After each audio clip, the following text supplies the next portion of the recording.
It is Sunday, 31st of December 2023, aka New Year's Eve, or what we refer to as New Year's Eve. Of course, it's not the start of the real New Year tomorrow. From an astrological or astrotheological perspective, that happens in March at the time of the spring equinox. So it all starts in the sign of Aries and works its way round the seasons, round the months from there. The clue is when you get to months like September, October, which means 7 and 8. So how is it that they're the 9th and 10th months in the year, in this Gregorian calendar year that we live within?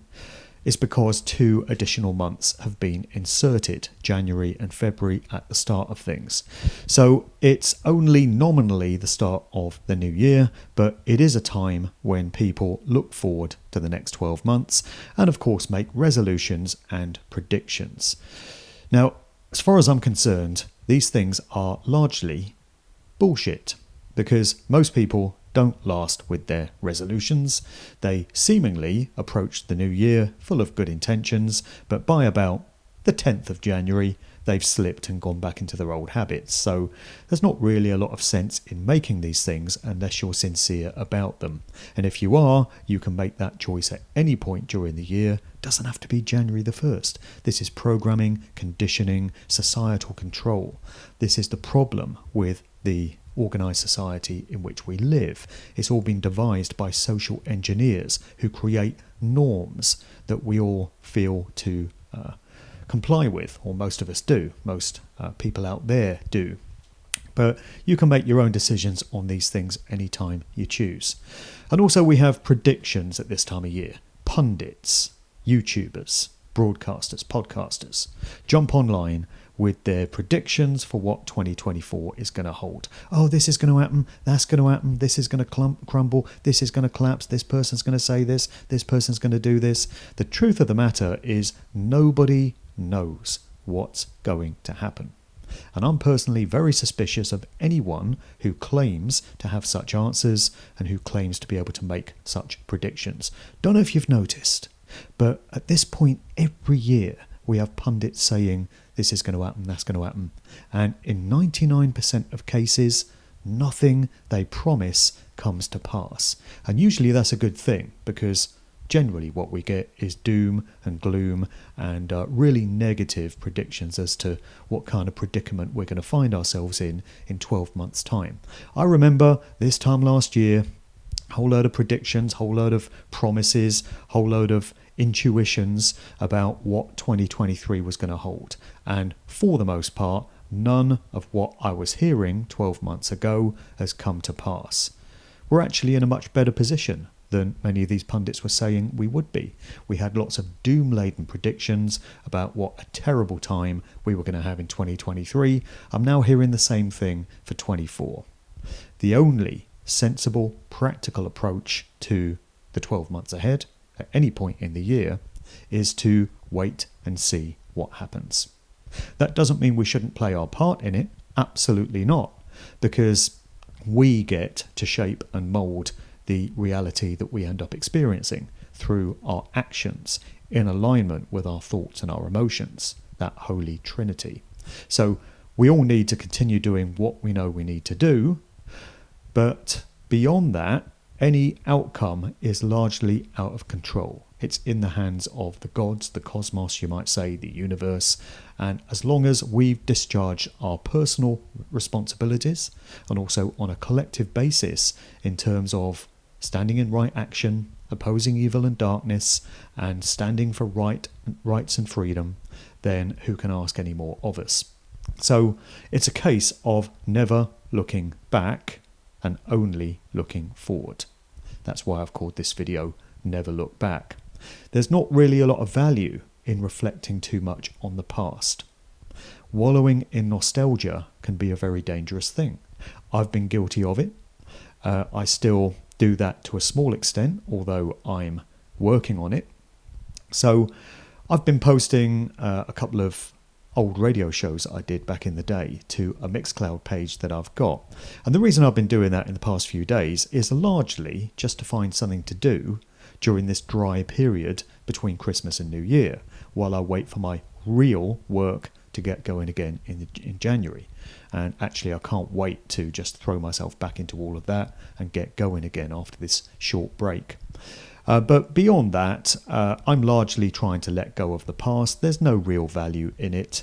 Either you look back and you realise what's been lost. You can think back to joyful, happy times in your past and you realise that those times are gone and they're not coming back. And that can be quite a depressing process. Or you just spend so much time doing that it detracts from what you should be doing now in the present moment. So, as has been mentioned so many times by so many commentators, the now is all we have, the now moment. Don't fixate on the future. Don't worry about the future. Again, easier said than done for many, I know, and I can be personally guilty of that as well, but I'm just trying to impart some good advice that I do try to offer myself.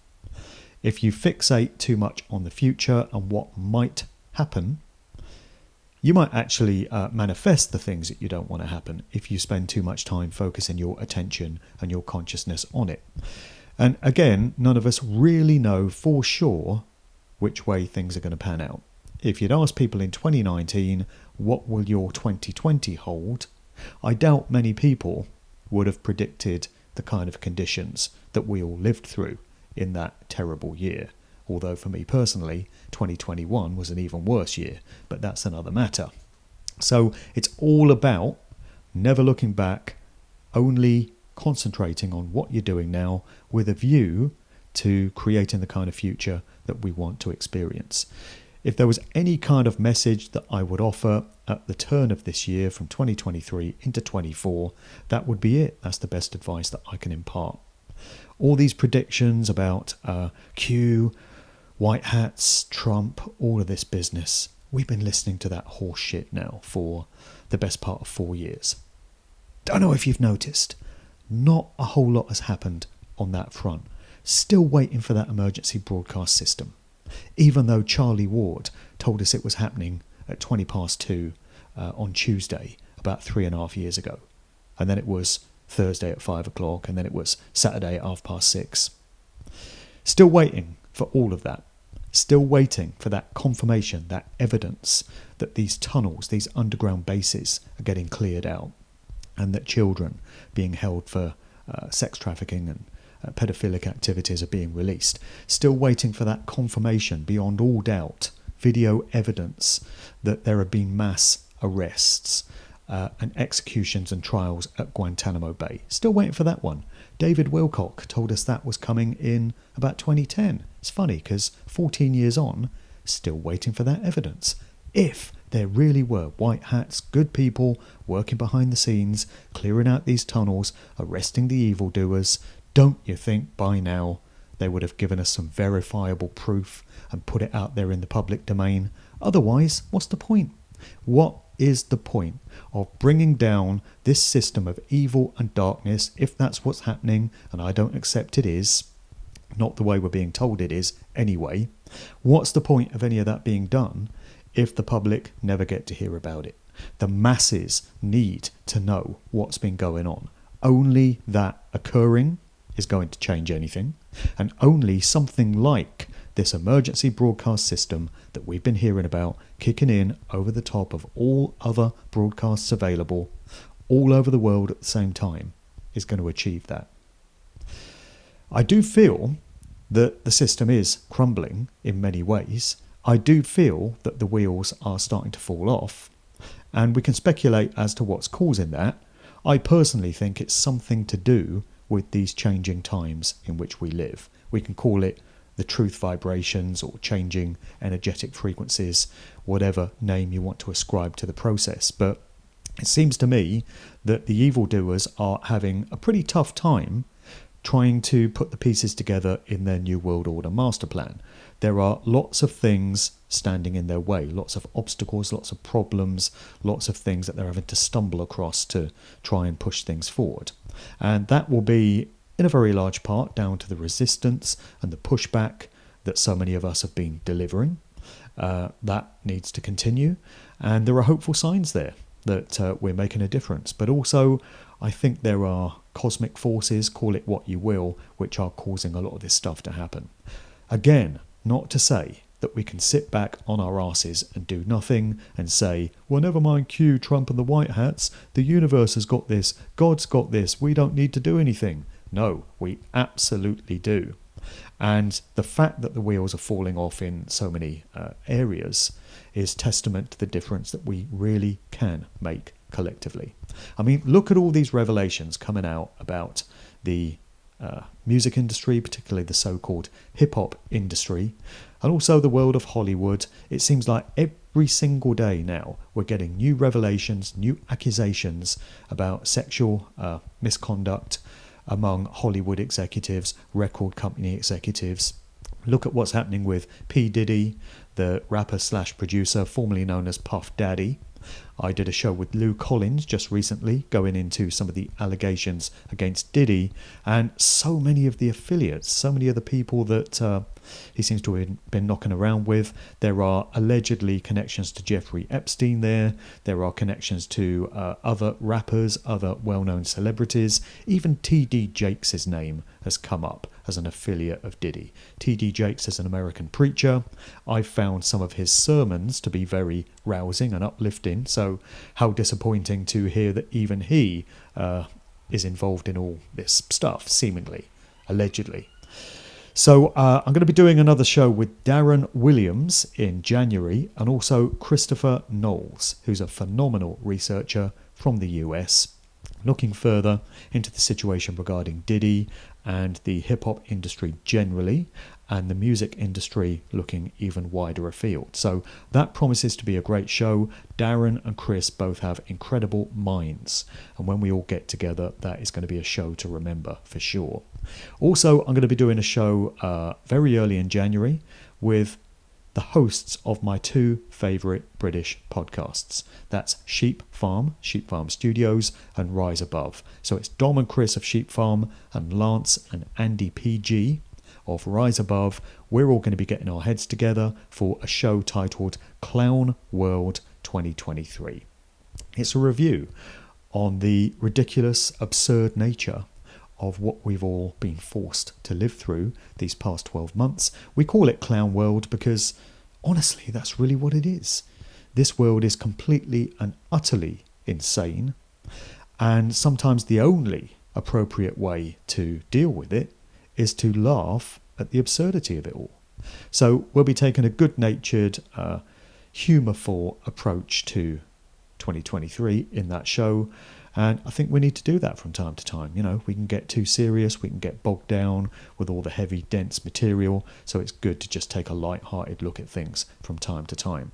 Many other shows coming up on the Good Vibrations front. I'm looking to get Alan of Salisbury on, hopefully in January, talking about word magic in the English language, talking about how the law system has been utterly corrupted, utterly debased, and is satanic in nature, relies on deception and trickery at every turn, largely down to the language that is used.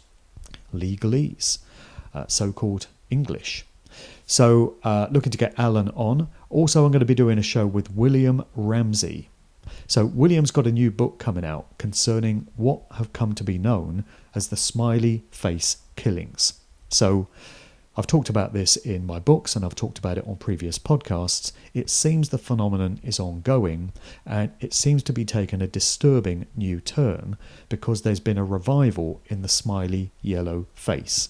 So this was an icon of the acid house scene in the late 80s in Britain. The smiley yellow face was an instantly recognisable emblem which denoted the acid house rave scene. In recent times, it's been cropping up everywhere. Most notably, there's a new record by the German producer Paul van Dyk called Acid Tracks, and it's reviving an original acid house record by DJ Pierre out of the US. And in conjunction with this new piece of music, there's a video and there's artwork involving the smiley, except it's taken a very dark turn. It's got slits in its eyes, which are very similar to the SS logo used in Nazi Germany. And in other depictions of the logo, you've just got some very dark faces in place of what used to be a happy smiley. And it's cropping up everywhere else as well in popular culture. It's linked to the death of Matthew Perry, death by bathtub or death by jacuzzi in his case. So he pictured himself with a cushion with one of these smiley yellow faces on shortly before he turned up dead in some very suspicious circumstances. Also, the smiley is appearing on bags and clothing, and it's definitely making a resurgence. So I'm going to be talking with William Ramsey about that whole thing and trying to get to the bottom of what it all means. That will be a memorable show.